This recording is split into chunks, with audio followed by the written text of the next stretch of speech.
We are all, the feeling what we get is we are in a massive reset.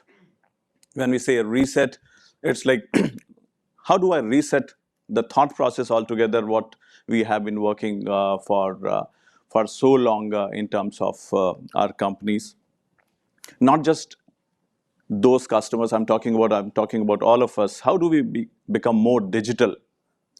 How do we, because that's the essence of not just in terms of the growth, but in terms of our existence, first of all. That's what I'm going to talk about in today's presentation. Now, when the core questions come about what does that reset mean, first of all, how do I do it? How do I reset my thought process around my business strategy? What is my North Star, which will guide my company, my organization to the future of this digital world?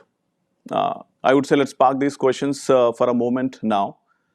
In last decade or so, we have been working very closely with our customers in terms of helping them devising their strategy around twin engines. That's what we call it as a twin engine strategy of having a cost and optimization as well as growth and transformation.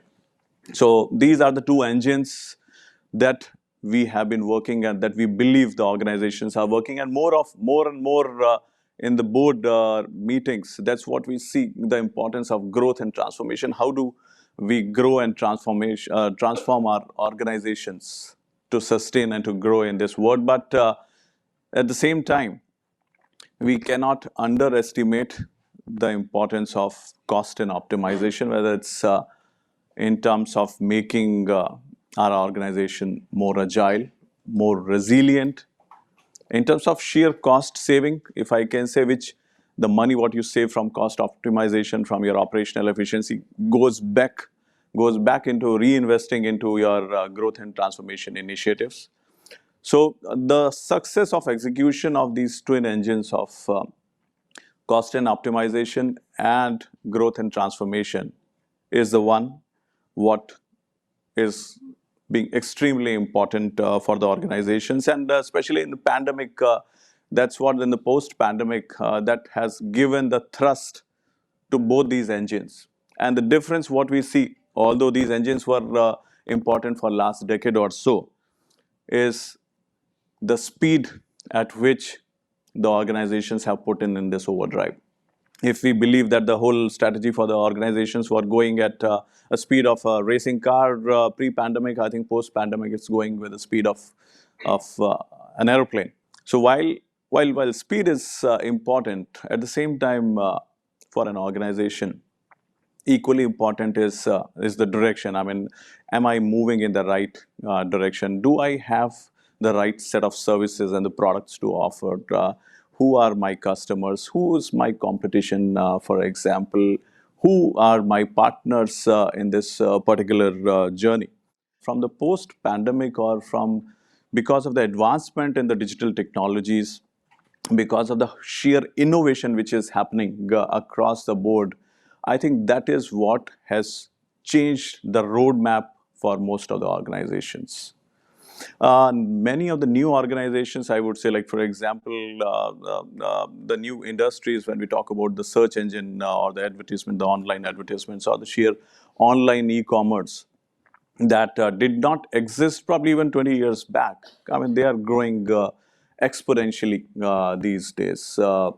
Online retail e-commerce in US was close to about 10-11% pre-pandemic. Just pre-pandemic, it was close to about 10-11%, and it's expected to be almost 25% of the entire online retail business in form of online e-commerce in next 2 years. Some of the emerging countries like China, they already have crossed 40-41% of online e-commerce even pre-pandemic. So that is where the whole industry shift is moving. A lot of the traditional industries, whether you talk about healthcare, whether you talk about banking, financial services, or travel, transportation, hospitality, or publishing, every industry is getting disrupted. So when I come back again to the point of reset, what does that reset in our thought process. Means we have to take some of these traditional industries who have been used to working, assuming that their company belongs to a verticalized industry set. They have been so used to saying that, okay, I belong to a publishing house. Oh, I am a hotel, for example, or I am a healthcare pharmacy company, for example. Uh, what we believe is that it becomes very restrictive when your thought process is vertical oriented and assuming that you belong to only just one part of the ecosystem. Like sometime back in the board meetings, you would hear the marketing officer would say, my competition is moving a lot of the business on online marketing channels. I think we should do that. Same is with the supply chain head will come and then they'll say that, okay, no, my competition is directly sourcing to the end users instead of having the distributors. David mentioned about a classic case of Tesla, for example. And I should do that. Same is with the strategy officer trying to replicate something what their competition is doing. Now, the problem in this particular case is how do you define competition in a verticalized industry? When, for example, did the publishing houses see Google's and the Facebooks and the Craigslist, for example, as their competition when they were doing the business?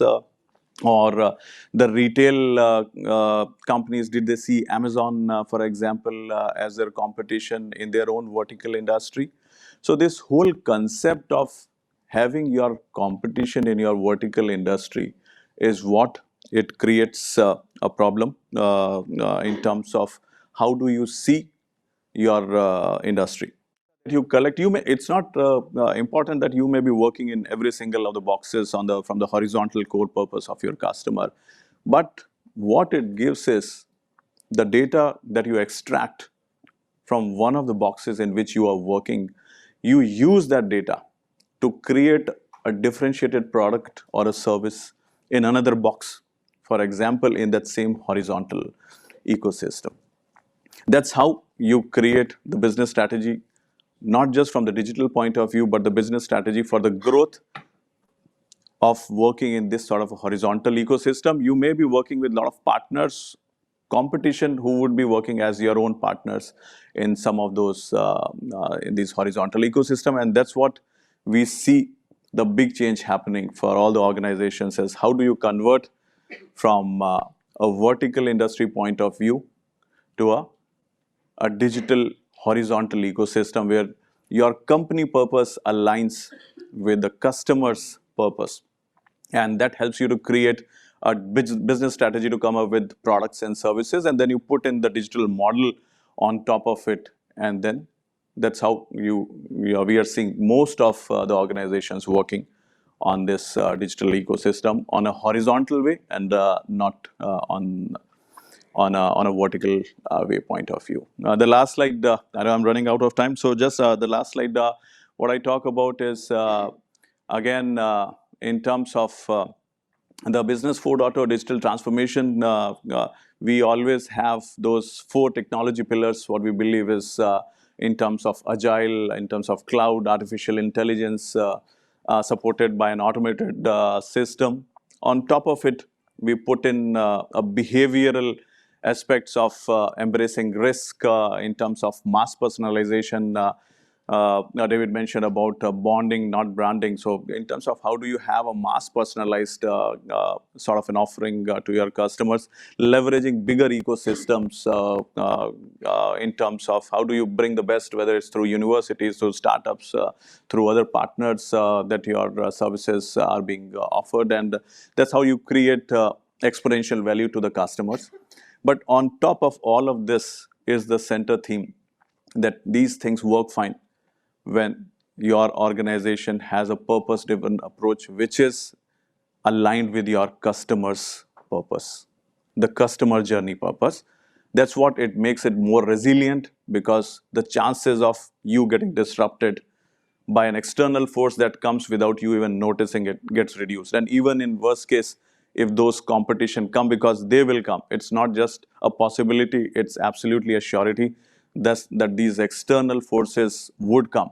But if we follow this strategy, we'll be in a much better situation in terms of our own adaptability to continue to grow and prosper in the same horizontal ecosystem, is what we believe.